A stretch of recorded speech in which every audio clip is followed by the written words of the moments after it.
What if I told you that Christmas, the holiday we know and love so well, was a capitalist conspiracy to indoctrinate the working class into bourgeois culture and values? At one end of the conspiracy was the very real circle of New York City antiquarians and aristocrats trying to snuff out earlier forms of the holiday, replacing these folk practices with distinctly quiet, calm, peaceful, productive, contemplative, bourgeois forms of the holiday we know today. At the other end stands their greatest creation, the defrocked bishop Santa Claus and his apparently vast, never-ceasing workshops fed by partially enslaved elf labor. This classic product of American culture was specifically designed to infiltrate your mind and integrate you more fully into the scheme of bourgeois interests. Welcome to Liberty Chronicles, a project of libertarianism.org. I'm Anthony Comegna. So I asked, what would you say? And if you tell me I'm crazy, well, frankly, you'd have a point. Yet this is a fairly standard historical interpretation of the American Christmas celebration, right down to the slave master Santa. Historians very often fall into traps like that, reading far much into their sources and forgetting to consider that people may have genuinely preferred our modern Christmas to forms that came earlier. It's easy to assume that new cultural products or movements are foisted on an unthinking public, but methodological individualists know better. People are always and actively choosing to spend their money and time, rather than yammering on and on about how commercialized and capitalist Christmas has become. It is much more useful to know why we celebrate Christmas the way we do. Who came up with this modern holiday? Why? And if indeed it was a capitalist conspiracy, why did people so widely accept it into their lives? If you were to clear your mind and put the phrase American Christmas in pictures, chances are it would look a lot like the initial setting in Clarke Moore's poem, A Visit from St. Nicholas. It's late at night, Christmas Eve or early Christmas morning. There's a fire slowly sputtering out in the hearth. The children's stockings are waiting, hung from the mantel. Everyone is asleep upstairs, and the word is Santa will drop by at some point before morning to fill up the house with new toys. But Clarke Moore was not reflecting common practice when his poem was published in 1823. He was inventing a new tradition, almost out of whole cloth. Let's remind ourselves what he came up with. A Visit from St. Nicholas, Clarke Moore, 1823. 'Twas the night before Christmas when all through the house not a creature was stirring, not even a mouse. The stockings were hung by the chimney with care, in hopes that St. Nicholas soon would be there. The children were nestled all snug in their beds, while visions of sugar plums danced in their heads. And Mama in her kerchief and I in my cap had just settled our brains for a long winter's nap, when out on the lawn there arose such a clatter. I sprang from my bed to see what was the matter. Away to the window I flew like a flash, tore open the shutters and threw up the sash. The moon on the breast of the new-fallen snow gave the luster of midday to objects below, when what to my wondering eyes should appear but a miniature sleigh and 8 tiny reindeer. With a little old driver so lively and quick, I knew in a moment it must be St. Nick. More rapid than eagles his coursers they came, and he whistled and shouted and called them by name. Now Dasher, now Dancer, now Prancer and Vixen, on Comet, on Cupid, on Donder and Blitzen, to the top of the porch, to the top of the wall, now dash away, dash away, dash away all. As dry leaves that before the wild hurricane fly, when they meet with an obstacle, mount to the sky, so up to the housetop the coursers they flew, with a sleigh full of toys and St. Nicholas too. And then, in a twinkling, I heard on the roof the prancing and pawing of each little hoof. As I drew in my head and was turning around, down the chimney St. Nicholas came with a bound. He was dressed in all fur from his head to his foot, and his clothes were all tarnished with ashes and soot. A bundle of toys he had flung on his back, and he looked like a peddler just opening his pack. His eyes, how they twinkled, his dimples, how merry. His cheeks were like roses, his nose like a cherry. His droll little mouth was drawn up like a bow, and the beard of his chin was as white as the snow. The stump of a pipe he held tight in his teeth, and the smoke it encircled his head like a wreath. He had a broad face and a round little belly that shook when he laughed like a bowl full of jelly. He was chubby and plump, a right jolly old elf, and I laughed when I saw him in spite of myself. A wink of his eye and a twist of his head soon gave me to know I had nothing to dread.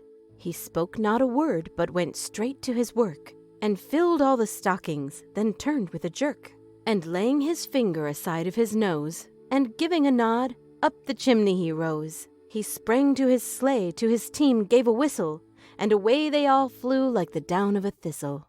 But I heard him exclaim ere he drove out of sight, "Happy Christmas to all, and to all a good night." Clement Clarke Moore is an interesting figure from a transformative time in New York history. From 1790 to 1835, the city's population rose nearly 9 times, from 33,000 to 270,000, mainly poor Irish Catholic immigrants. City planners responded by turning Manhattan into a vast gridwork of numbered streets. People crowded into the city's first all-poor neighborhoods and hedged the wealthy into their old estates, now often guarded by armed watchmen. New York's upper crust consisted primarily of Episcopalians of British descent. Moore's father was an Episcopal bishop, and his family history lay on the Tory side of the Revolution, then the Federalist side of the Constitution. Clement Clarke Moore himself wrote tracts attacking Jeffersonianism, which he thought radical, and he even owned 5 slaves at the time his famous poem was published. He was also one of the city's wealthier landholders. He had inherited Chelsea, yes, the whole neighborhood, from his mother.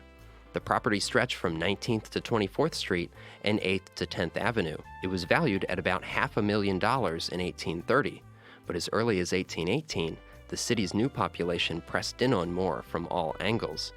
That year, the city seized and purchased a strip of his estate to build 9th Avenue right up the middle. Moore resisted New York's market revolution in some ways, yet he was a key participant in it and a major figure guiding it in what he thought a more healthy, stable direction. He moved his family out of Chelsea mid-century and spent much of his later life grumbling about the world steadily democratizing, when once it had been so respectable. Earlier in his life, Moore focused on a set of reformist cultural products, evolving out of the New York Historical Society.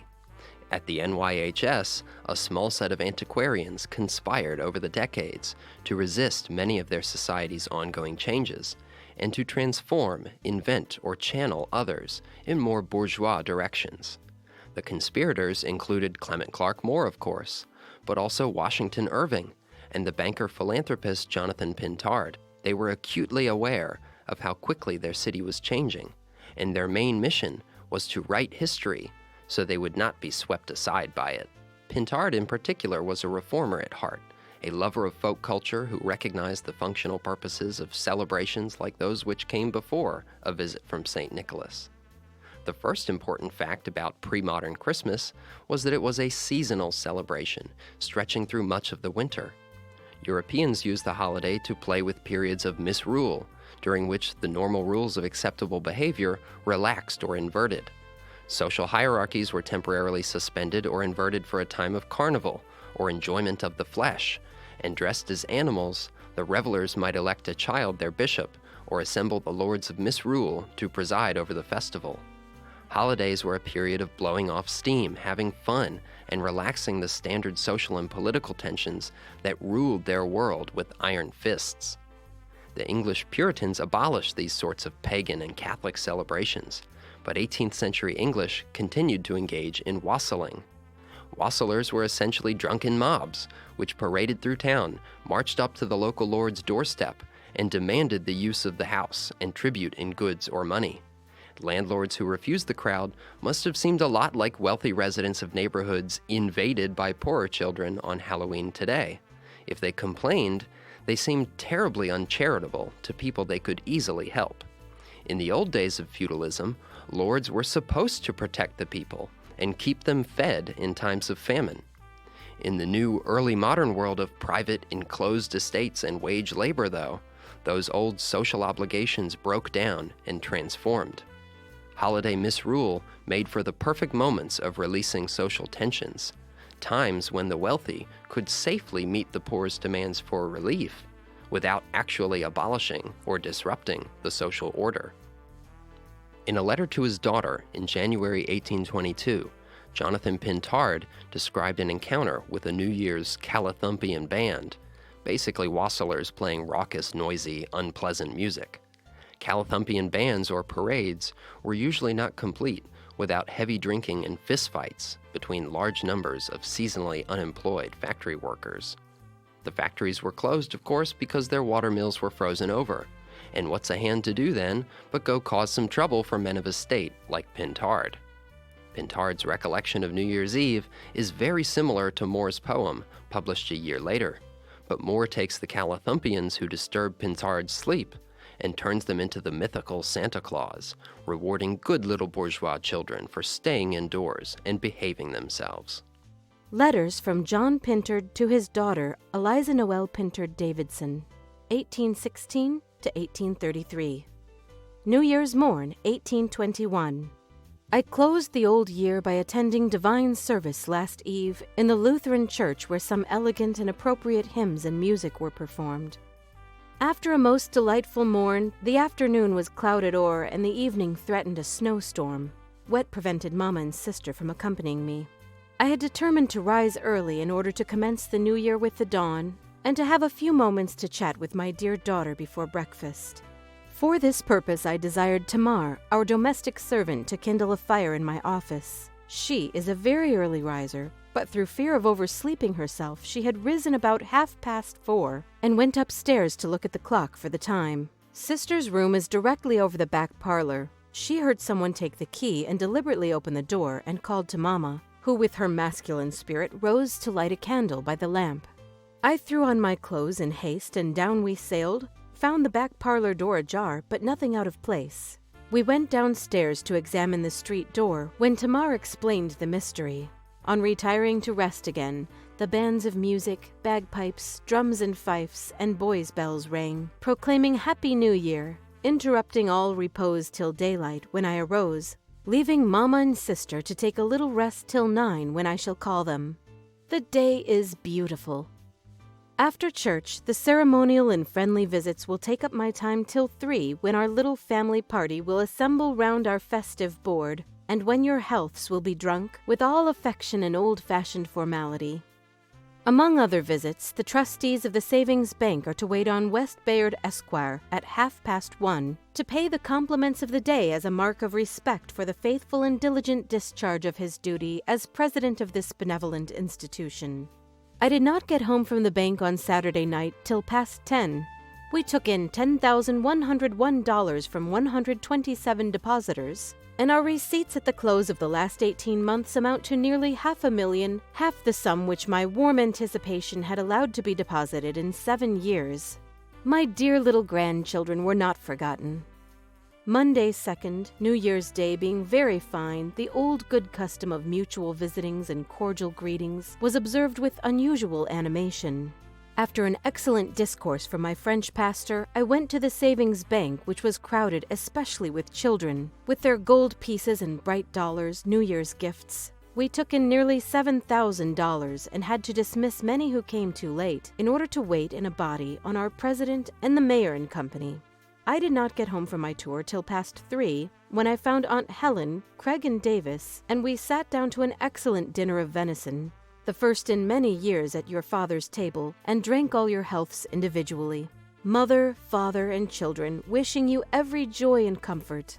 Mince pies and all the assortments of pastry which your sister so well prepares abundantly garnished the dessert.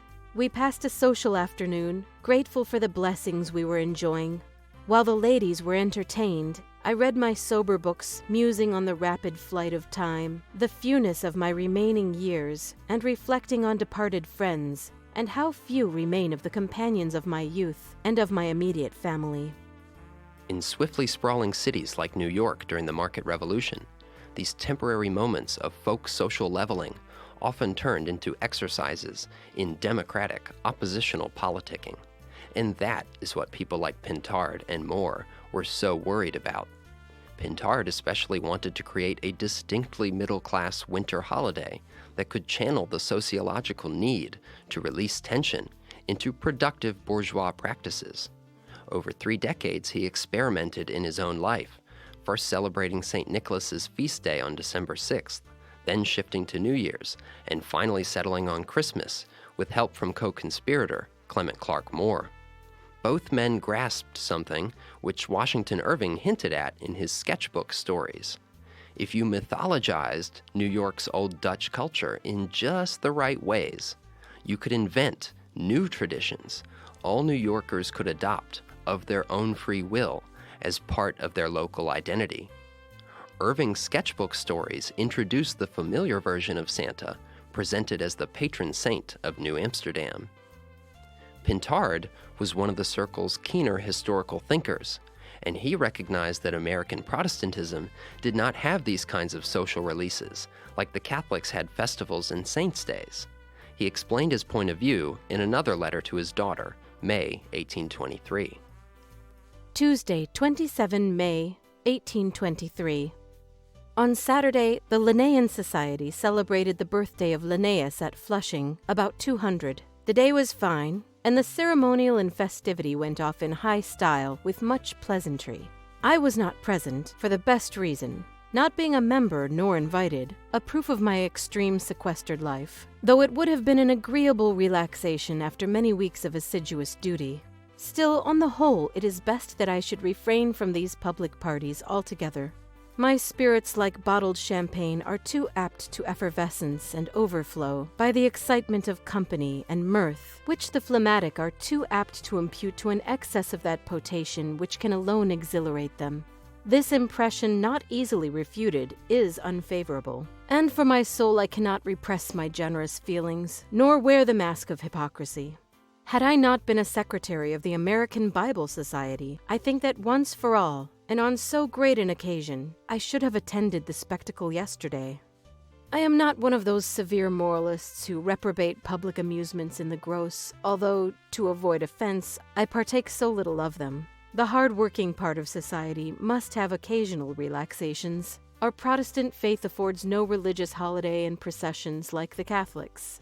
From the period of the Jews and heathens down through the Greeks and Romans, the Celts, the Druids, even our Indians, all had and have their religious festivals. England retains numerous red-letter days, as they are called, which afford intervals of rest, together with the Christmas, Easter, and Whitsun holidays, for all the public offices, banks, and company. But with us, we have only Independence, Christmas, and New Year. 3 solitary days, not enough, and which causes so much breach of the Sabbath in this city for youth pent up. Mechanics and laborers will seek fresh air and rural exercise on that day, in spite of all human laws to the contrary. If America's Protestant culture did not naturally allow for holiday festivities, so necessary when the poor were crowding in so quickly on the rich, men of historical vision, like Irving and Pintard, would have to invent it themselves. By constructing an ideal past, complete with holidays for social venting, the conspirators hoped to control the course of their city's present and future. The Irish Catholics weren't the only ones who knew how to have fun, but for God's sakes, people, keep it in your own homes. What the Historical Society needed was a way people could celebrate the winter season at home, with their own families, without the ability to so quickly shape themselves into a disruptive and demanding mob. Pintard provided the methods of celebration, Irving the respectable, likable holiday hero, and Moore put it all in verse. But Irving's Santa Claus in the sketchbook stories was still a saint, still noticeably a bishop, with a Dutch long pipe to boot. Moore's Santa, you'll remember, is a jolly old elf who smokes a short and stubby pipe. In old New York culture, everyone recognized the long pipe as an aristocrat's device, a holdover from the days before cheap and disposable clay pipes. Working-class people broke their pipe stems for no other clear reason than to differentiate themselves from elites. Over time, the difference between pipe size could often tell your place in New York's social standings. Moore and Pintard took Irving's saintly patron of New Amsterdam and dressed him up as one of the working people themselves, the bringer of joy to private households of well-behaved little bourgeoisifying children. Kids who grew up with benevolent figures like this, both a patriarchal judge of good and bad, and an endless stream of rewards for obedience, these children would never turn Calathumpian. They wouldn't drift towards spiritually dangerous or politically disruptive Catholicism and democracy. They would remain good little Protestant business people, with their minds on their own affairs and their hands always diligently busy at their work, which would be dutifully rewarded by the powers that be. So there it is, the conspiracy that created Christmas. But before we attribute too much power and influence to this handful of moneyed antiquarians, let's remind ourselves that culture is a communicative, meaning-building process. Like any other kind of communication, it requires at least two parties, a speaker-performer and a listener-receiver. Without either, there can be no sharing of meaningful information. Irving, Pintard, and Moore clearly had their own reasons for wanting to make their version of Christmas supreme. But what about the hundreds of millions of Americans who have adopted it and celebrated it since then? Can we really say that all of those people are merely passively absorbing a plot to fool them into compliance with modern capitalism? Right down to loving that cruel master of elf labor, that huckster of Coca-Cola, Santa Claus, a holiday figure now greater than Christ himself? The truth is, there was, indeed, a conspiracy to create Christmas. But to understand why we celebrate the way we do today, you'll have to ask the millions of Americans who had nothing to do with the New York Historical Society. Why did they choose, more and more every decade, to celebrate by buying presents for close family members, holding private meals in individual households, and visiting perhaps a few close relatives and friends, and then returning back to work? The holiday was invented from above, for sure, but as Pintard knew well, it had to serve a purpose from below to be of any constructive use in a democratic age.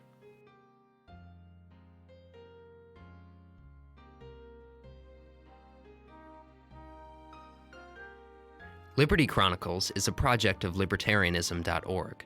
It is produced by Tess Terrible. If you've enjoyed this episode of Liberty Chronicles, please rate, review, and subscribe to us on iTunes. For more information on Liberty Chronicles, visit libertarianism.org.